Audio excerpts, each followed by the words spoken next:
Bonjour à tous, c'est Saran, j'espère que vous allez bien. Moi ça fait 72 fois que je retourne cette vidéo, donc ça va moyen. Je n'ai personne pour m'aider à tourner cette vidéo. Je n'ai même personne pour m'aider à cadrer et à faire la mise au point, tout ça, donc je suis en mise au point automatique. Je suis désolé si des fois la mise au point elle se barre, mais je n'ai pas le choix. Voilà. Alors pourquoi ça fait 30 000 fois que je retourne cette vidéo? Parce que je trouve que je suis trop long, et que je trouve que je pars trop en explication, parce que je suis trop passionné par le sujet, mais il va falloir que je me calme, et du coup on va faire ça point par point, de manière le plus concise possible. Parce que du coup, quel est le but de cette vidéo? Vous l'avez vu dans le titre, on va fabriquer une console rétro. En fait on va faire ça pour l'anniversaire de 100 ans. Ça tombe bien parce que en fait, aujourd'hui, le jour où sort cette vidéo, c'est l'anniversaire de 100 ans, donc comme ça elle verra cette vidéo et ça fera de surprise de tout truc bidule souhaite pour son cadeau. Mais le vrai but de cette vidéo, c'est de vous donner envie, en fait, de vous faire découvrir cette console rétro qu'on va fabriquer, et pourquoi pas que vous la fassiez vous aussi de votre côté. Alors on va pas être sur un tuto, je vous rassure tout de suite, parce que déjà je n'ai pas envie de faire un tuto, et que c'est beaucoup trop long, et que ce n'est pas forcément le sujet de la chaîne. Surtout qu'il y a beaucoup de chaînes YouTube qui font des tutos sur comment installer machin poète bidule chouette. Si jamais ça vous intéresse de rentrer plus dans les détails, et que vous voulez absolument les liens des trucs, je vous donnerai les liens des vidéos, même des tutos que j'ai suivis moi-même pour fabriquer cette console juste incroyable. Pour mieux structurer cette vidéo et la faire la plus simplement possible pour vous et pour moi, on va partir sur un système de questions. Et on va commencer tout de suite avec la première question. Gang, gang, fou, fou, drinking the water like glue glue. Eh bien on va tout simplement fabriquer une mini console de salon, la mini console de salon ultime pour le rétro gaming. Et ouais, rien que ça. Sous ces airs de NES Mini, en fait, elle permettra d'émuler beaucoup de consoles sur la télé du salon, de manière complètement autonome, de manière la plus simple possible aussi, pour que 100 du coup n'ait pas à bidouiller tout ça et tout. Faut le dire, hein, le problème de l'émulation, c'est que c'est très cool, mais que pour les gens qui n'y connaissent rien, paramétrer les manettes, charger les fichiers, trouver les ROM et tout, c'est la merde. Là, ça va être le plus simple possible. Et quels sont du coup les trois gros intérêts de cette console? Déjà, c'est très simple d'utilisation, ça prend peu de place, et c'est pas cher. Alors oui, c'est très simple d'utilisation parce que comme je vous l'ai dit, on est sur une solution clé en main qui n'a pas besoin de bidouiller et tout. C'est aussi très simple d'utilisation par rapport à une console, on va dire classique rétro, parce qu'il faut quand même rappeler que les Mega Drive et tout, pour les faire fonctionner sur une télé de type télé comme ça, c'est un peu galère en fait, hein, et c'est pas HDMI, c'est un peu la merde, les manettes et tout, c'est la merde, avec les câbles et tout, c'est la merde. Gang, gang, fou, fou, drinking the water like glue glue. Ça prend pas beaucoup de place parce qu'on est sur une petite console, qu'on vit dans un petit appartement avec peu de place et que les jeux ça commence à prendre beaucoup de place, et les jeux rétro en particulier. Donc c'est la solution de miniaturisation. Et c'est pas cher parce que malgré le fait qu'il faille acheter un peu de matos, vous allez le voir, ça coûte quand même beaucoup moins cher que les consoles et jeux rétro. Hein. Vous avez juste à aller faire un tour à EasyCash, vous dire tiens j'ai envie de me faire un petit Street of Rage sur Mega Drive, je vais acheter une Mega Drive, une manette et Street of Rage. Vous allez rire. Ça fait très vite cher les quelques heures de plaisir. Hein. Très vite cher. Gang, gang, fou, fou, drinking the water like glue glue. Et bien de quoi on a besoin pour commencer un Raspberry? C'est un nano ordinateur, regardez à quoi ça ressemble, c'est juste hyper stylé. Dessus vous retrouvez un processeur 4 cœurs 1,2 GHz, ce qui est juste hyper impressionnant pour un nano ordinateur de la taille d'une carte de crédit, je vous rappelle, c'est juste ouf. En plus sur ce processeur vous avez une petite puce graphique intégrée qui permet de faire tourner par exemple l'OpenGL, c'est un truc de rendu 3D pour les jeux vidéo, et même de décoder de la vidéo jusqu'au H264, donc de la Full HD sur ce Raspberry Pi, c'est juste ouf, donc vous pouvez même en faire un Media Center Full HD, c'est trop stylé. Vous retrouvez même intégré dedans 1 Go de RAM, ce qui est amplement suffisant pour ce qu'on veut en faire. J'ai pris en plus ce modèle 3B parce qu'il intègre directement la Wi-Fi et le Bluetooth, ce qui est très pratique, hein, faut le dire. Et pour faire très rapidement le tour du propriétaire, vous avez ici un petit port audio et ici un port HDMI, ce qui vous permet de faire sortir du coup de l'audio et de la vidéo, hein, tout simplement. Ici un petit port RJ45 ainsi que 4 USB pour pouvoir brancher internet si on n'a pas la Wi-Fi, et tout simplement clavier souris manette filaire. Ici on retrouve un connecteur d'extension dont on va pas trop se servir aujourd'hui mais qui permet de faire un peu de programmation, voilà, de rajouter des petits trucs externes. Pareil pour les deux connecteurs AirGo qui permettent de mettre une caméra et un écran tactile si vous voulez sur le Raspberry, parce que oui, il existe un écran tactile pour le Raspberry et une caméra. Vous pouvez en faire une espèce de caméra de surveillance, en faire une mini console avec écran intégré, c'est trop stylé. Vous retrouvez également en dessous un port pour mettre une carte micro SD, parce que oui, il n'y a pas de stockage sur ce Raspberry Pi. Et vous retrouvez également ici le micro USB qui sert tout simplement d'alimentation. Voilà, alimentation qu'il va falloir acheter à part, et il va falloir que vous achetiez une alimentation 5 volts mais avec beaucoup d'ampères, donc un chargeur de téléphone ne suffira pas. C'est pas cher du tout, ça coûte je sais plus, un truc genre 5 €, et ça, un Raspberry ça coûte une trentaine d'euros, donc c'est pas du tout excessif. Faut savoir du coup que le câble HDMI qui vous servira à le relier à la télé est fourni avec le Raspberry, donc ça c'est pas mal. Il va falloir également trouver du coup un support de stockage. Je vous conseille d'opter pour de la micro SD, c'est le plus simple, il y a un port intégré en dessous, ça marche très bien. J'ai opté pour ma part pour une SanDisk de 16 Go, gros big up à ma mère, c'est grâce à elle que j'ai pu la récupérer gratuitement, c'est très cool. Mais sinon une carte micro SD comme ça vous coûte, je sais pas moi, pour 16 Go, ça doit coûter 8 €, on doit être à 50 centimes du giga, un truc comme ça, je sais plus, mais c'est franchement pas grand chose. Vous pouvez optionnellement acheter ces petits modules très cool qui sont des petits modules de refroidissement refroidissement que vous verrez dans un timelapse juste après quand je ferai du coup le montage de tout ça. Et ça permet de mieux refroidir le Raspberry, surtout si on lui demande des performances assez élevées. Il vous faut ensuite un boîtier. Alors il existe 30 000 boîtiers disponibles pour Raspberry. Vous avez même des kits pour acheter un Raspberry avec boîtier. Je crois même que le boîtier est à peu près offert. Il y a des boîtiers très jolis, transparents, des boîtiers un peu plus simples, pas très beaux, mais qui font le taf. Moi, vu que j'étais sur un cadeau pour 500, que j'étais sur une console, et ben j'ai décidé de prendre un boîtier trop stylé qui reprend les couleurs de la NES. C'est tellement stylé. Même le packaging est stylé. Regardez comme c'est beau. C'est trop beau. Gang, gang, foo, foo, drinking the water like glue glue.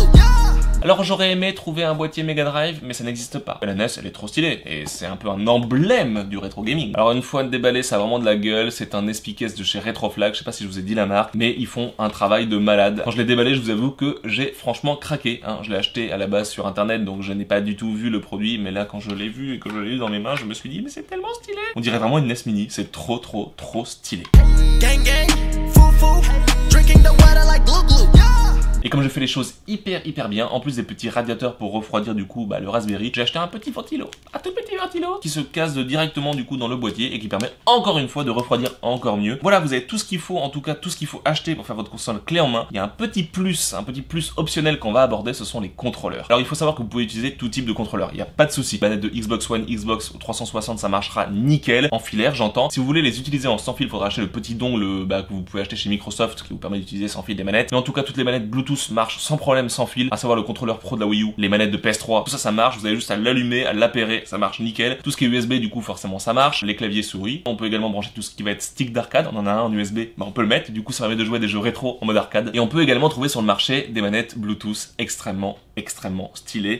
Gang, gang, foo, foo, drinking the water like glue glue. Les manettes de chez 8BitDo ou 8BitDo, vous dites ça comme vous voulez, comme ce SF30 Pro Controller. Il s'agit en fait d'une manette Bluetooth plutôt haut de gamme qui reprend le design de la SNES. Alors pourquoi une manette de SNES me direz-vous, alors que du coup j'ai une NES dans les mains et que Sanson est fan de Mega Drive? Et tout simplement parce que 8BitDo, la marque qui fait ces petites manettes, s'est concentrée sur les manettes de SNES. Ce que je peux comprendre, elle est un peu plus ronde et un peu plus agréable à prendre en main que la manette de NES. En plus ils intègrent des joysticks dessus, donc par rapport au design c'était plus logique avec la manette de SNES, je trouve. Et concernant la manette de Mega Drive, elle est pas trop aimée des rétro gamers. Du coup 8BitDo ou d'autres grandes marques n'ont pas créé de manette de Mega Drive USB ou Bluetooth de bonne qualité. Donc il a fallu se rabattre sur du Nintendo. Je pense que ça ne freinera pas sans sens, surtout que c'est la première à dire que la manette de Mega Drive, ça a beau être sa Madeleine de Proust, elle la trouve franchement pas terrible. Alors faut savoir que je n'ai pas encore reçu, mais j'ai acheté aussi un petit dongle de chez 8BitDo et qui permet d'utiliser sur pas mal d'autres consoles. On peut la mettre sur PC et l'utiliser sur Steam. Elle est compatible Steam, et ouais les gars, donc vous pouvez jouer à des jeux rétro sur Steam avec cette petite manette 8BitDo. Elle est également compatible macOS et Android, donc pour tous les jeux mobiles et tout, ça marche du tonnerre. Et également compatible Switch. Et c'est ça la grosse révolution chez 8BitDo, c'est que c'est compatible Switch nativement. C'est juste ouf parce que les contrôleurs Pro Switch sont assez chers et poussent même du coup la compatibilité manette Pro Switch jusqu'au bout en intégrant du coup les capteurs de mouvement. On peut faire vraiment tout ce que peut faire la manette de Switch. Donc c'est extrêmement stylé. Et donc pour la petite info, cette manette elle doit coûter 25-30 € je crois. Donc c'est un petit investissement supplémentaire mais que vous n'êtes pas obligé de faire si vous voulez avoir une console toute clé en main. C'est pas obligatoire. Et moi je voulais faire le truc jusqu'au bout en mode rétro. Gang, gang, foo, foo, drinking the water like glue glue. Et bien maintenant il reste la partie logicielle qu'on va pas voir ensemble parce que sinon on se transforme en tuto, mais je vais juste vous expliquer ce qu'on va installer tout simplement sur ça, sur ce Raspberry, parce qu'il faut savoir que sur un Raspberry on peut installer ce qu'on veut comme OS, Windows, Linux, ce qu'on veut, et on va installer Recalbox qui est un système d'exploitation dérivé de Linux qui se charge de créer un environnement graphique magnifique en mode rétro et qui intègre une cinquantaine d'émulateurs, donc on peut émuler une cinquantaine de consoles avec ce petit machin, ça va être très cool. Alors Recalbox il peut émuler des consoles 8 bits, 16 bits, même 32 bits, 64 bits si on veut. Après ça va être un peu plus compliqué parce que ça va être le Raspberry qui va pas être assez performant, faut pas oublier que ça reste un nano-ordinateur. Nous on va se concentrer sur la génération 8, 16 bits forcément. La 8 bits avec la Master System et la NES sont deux consoles très importantes. On va pas aller vers l'Atari 2600, mais quoi qu'il arrive c'est évolutif, si elle veut de l'Atari 2600, je lui mettrai de l'Atari 2600 dessus, y a pas de souci. Sur la génération 16 bits, on va forcément émuler la Mega Drive, c'est obligatoire pour elle, c'est même à la base pour ça que je voulais faire ce truc. Et tant qu'on y est, on va émuler la SNES en même temps, parce que la SNES c'est très cool. Ensuite sur la génération 32 et 64 bits, je me suis concentré sur une console, à savoir la PlayStation. J'aurais aimé émuler de la Nintendo 64, mais on va se confronter à un autre problème qui est le problème de la taille. Et oui, parce que les ROM de la génération 32-64 bits sont juste hyper lourdes. Gang, gang, foo, foo, drinking the water like glue glue. En fait, une ROM, c'est l'image CD, l'image disque, un peu comme une ISO, si ça peut vous parler, d'un jeu, que ce soit sur cartouche, sur CD ou autre. Donc tu mets la ROM, qui est un simple fichier dans l'émulateur, qui lui va reconnaître que c'est un jeu. Et bien sûr, quand vous voulez télécharger la ROM d'un jeu, il faut absolument, légalement, posséder une version physique de ce jeu. C'est logique, bien sûr. Tous les jeux que j'ai installés sur ce Raspberry, les centaines de jeux, je les possède en boîte. Voilà. Et du coup, oui, pour la petite histoire de place sur une carte 16 Go, il faut savoir qu'une ROM de PlayStation comme Crash Bandicoot par exemple pèse à peu près 500 mégas. Ce qui est pas énorme, vous me direz, mais sur une clé 16 Go, ça commence à faire beaucoup. Et pour comparer, une ROM de Mega Drive comme Street of Rage 2 par exemple fait 1 méga. Donc est 500 fois moins lourd. Autant vous dire qu'on va se concentrer sur les jeux très rétro, génération 8-16 bits, hein, ça va être plus simple. Et puis d'ailleurs, c'est le but de cette mini console, de faire du rétro gaming. Voilà, vous avez compris, il suffit d'installer le logiciel Recalbox sur le Raspberry, de paramétrer tout ça, de faire un peu de codage, de mettre les ROM dedans, et vous le lancez, et ça marche. Et c'est ça qui est ouf. Du coup, je vous propose un petit timelapse du montage de tout ça. Tout ce qui est logiciel et tout ça, j'ai déjà tout installé, j'ai déjà fait tous les tests, ça marche nickel. Je vais tout mettre en boîte, on va mettre les ventilos, les trucs, les bidules, les machins, et on se retrouve après le timelapse devant la télé pour tester ça, pour vous montrer juste très rapidement à quoi ça ressemble et vous montrer à quel point ça marche trop bien.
Le montage est donc terminé, j'ai la petite console qui est ici, je l'ai juste alimentée et j'ai mis l'HDMI forcément ici sur la télé. Et oui, je déballe le même t-shirt et d'ailleurs celui-ci est super sympa. Si vous avez vu les vlogs à Londres, vous savez d'où il vient forcément. Et donc c'est parti. Alors le boîtier est super bien fait dans le sens où on appuie sur le bouton Power, ce qui met sous alimentation le Raspberry Pi. J'ai coupé le son pour pas avoir de problème de droit d'auteur, mais là c'est génial. En fait Recalbox propose pas mal de petites intros comme ça qui reprennent les jingles d'allumage des vieilles consoles. Là on a vu que c'était EA Sport Play Again, mais c'était marqué Recalbox. Et en fait au niveau du son ça a été copié, vous avez aussi une voix que Recalbox Play Again. C'est vraiment super sympa. Et vous avez du coup le jingle SNES, NES, Mega Drive, Master System qui est refait aux couleurs de Recalbox. Et ça, c'est le petit plus, je trouve, qui est sympa quand tu allumes ta console. C'est aléatoire, donc une nouvelle intro à chaque fois. Et du coup, on arrive sur ce menu, le menu de base de Recalbox. On peut avoir pas mal de thèmes différents. Moi, je trouve que le nouveau thème Recalbox de base est super beau. J'ai coupé le son parce qu'on a des musiques qui tournent en boucle. Je ne sais pas trop si elles sont libres de droit. C'est des espèces de remix, justement chiptune de son 8 bits de l'époque. Et du coup, on arrive directement sur la Game Boy. C'est super bien foutu. On a un petit résumé ici de ce qu'est la Game Boy. Date de parution 1989, donc ça nous rajeunit pas du tout. On voit le nombre d'unités vendues, 118 millions, c'est juste énorme. Le jeu le plus vendu également qui est Tetris sur la Game Boy. On a pas mal de caractéristiques techniques comme la résolution, et c'est vachement sympa. Pour chaque console on a un petit résumé, et c'est le petit plus, je trouve, pareil, qui montre que c'est les fans de rétro gaming qui ont créé ce système d'exploitation, parce que franchement tout est là. Et du coup je vous en avais pas parlé, mais oui, on peut également émuler les consoles portables. Comme vous le voyez, il n'y a aucun contrôleur branché sur la petite console, mais j'ai déjà paramétré par exemple la manette pro de la Wii U, donc si je l'allume, techniquement elle va s'appairer, la petite lumière nous indique qu'elle a trouvé la console, et donc on peut naviguer maintenant dans le menu. Ça se fait hyper instinctivement, on a juste à aller de haut en bas pour parcourir les consoles, et on va voir du coup un petit peu les consoles que j'ai installées et combien de jeux surtout. Alors comme je vous l'ai dit, les ROM de ces époques là sont vraiment pas lourdes, donc il y a énormément de jeux. Sur la Game Boy par exemple, on est sur 460 jeux disponibles. Alors pour tout vous dire, en fait sur beaucoup des consoles que vous allez voir là, on est sur le full set FR. Tous les jeux sortis en France sur la Game Boy, c'est juste incroyable. Si on appuie sur A, on peut aller dans le menu Game Boy, et là on voit tous les jeux. Pareil avec un petit résumé, la date de sortie, la note même, alors je sais pas sur quoi il se base pour la note, sûrement Metacritic ou un truc comme ça. On a même ici les touches représentées sur la Game Boy de base et à quoi elles correspondent sur la manette, donc c'est très bien foutu, avec à chaque fois un petit screen du jeu, plus de la pochette, plus de la cartouche, et même un résumé français du jeu en fait, du scénario, c'est juste ouf. Il y en a pas mal de petites options supplémentaires, comme par exemple de pouvoir mettre un jeu en favori pour le retrouver plus facilement, parce qu'après les listes sont immenses. Mais là on va pas rentrer dans les jeux, on va aller voir les autres consoles, et on passe directement à la Game Boy Advance avec 897 jeux installés, encore une fois le full set FR. Alors là c'est pareil, même principe, résumé, tout ça avec les jaquettes. On voit que c'est un peu plus beau la Game Boy Advance, il y a des très belles captures d'écran, c'est juste magnifique. On continue du coup avec la Game Boy Color, année de sortie 1998, allez la France. Et sur la Game Boy Color, on a eu 485 jeux, ce qui est déjà pas mal. Et là, on va passer dans les consoles de salon avec la Master System de chez Sega, avec 271 jeux. On peut voir très rapidement à quoi ressemblaient les jeux de l'époque. C'est assez sommaire, mais c'était super joli et très coloré, surtout pour Alex Kidd, c'était magnifique. Ensuite, on a la Mega Drive avec que du du coup 546 jeux. Je savais pas qu'il y avait eu 546 jeux sur la Mega Drive, en tout cas en français c'est juste incroyable. Forcément quand on parle de Mega Drive, on pense à Sonic, et on a tous les Sonic du coup, Sonic 1, Sonic 2, Sonic 3, et après les Sonic 3D, Flicky's Island, Sonic Spinball, et Sonic et Knuckles.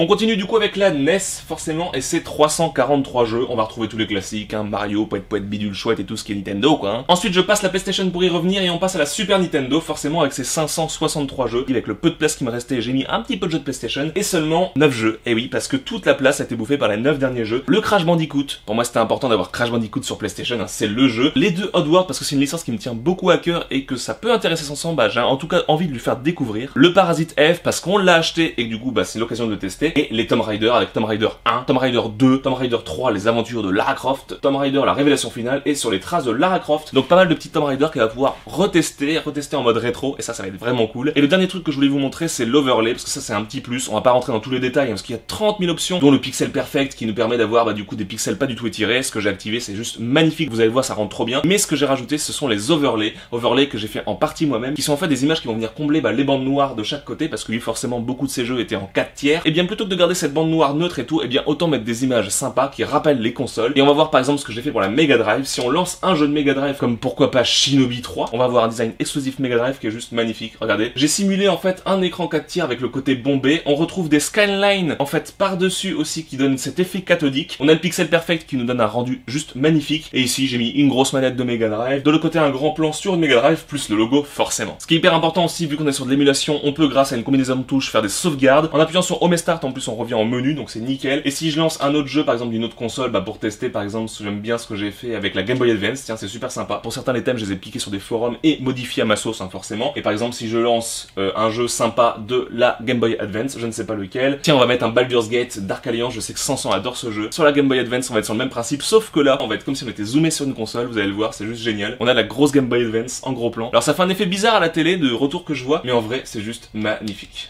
Gang gang, foo foo, drinking the water like glue glue. Voilà, je suis content de vous avoir présenté cette petite console rétro qui est juste incroyable. Vous me direz vos avis dans les commentaires. Vous me direz également si vous connaissiez ce système du coup à base de Raspberry. Ça peut être très intéressant de savoir si on a des bidouilleurs justement dans nos abonnés, ou alors si je vous ai fait découvrir ce produit, ce qui peut être super cool. Et c'était du coup le but de cette vidéo, et surtout de souhaiter un très bon anniversaire à Sanson. J'espère que ce cadeau te plaira Sanson. Tu es la grosse gameuse rétro gaming de l'AS Family, hein, bien plus que Alès, moi, Nono. Tu es vachement plus tourné vers la Mega Drive et tout. Donc c'était la console qu'il te fallait absolument. N'hésitez pas du coup dans les commentaires aussi à souhaiter un joyeux anniversaire à Sanson. Ça lui fera plaisir, elle sera contente. Laissez-lui plein de pouces bleus d'amour. Et j'espère du coup que ce concept de vidéo un peu différent vous plaira. J'en ai 2-3 autres de prévus dans ce même style, donc j'attends également vos retours sur le format. Pareil, demain vous verrez, on sera sur une vidéo un petit peu différente. La pause des vacances nous a permis de pas mal travailler nos concepts, et bah, j'espère que tout ça vous plaira. Je vous fais plein de gros bisous, je vous dis à très bientôt, et puis moi je vais aller jouer à un jeu rétro avant d'offrir cette console à Sanson. Hein.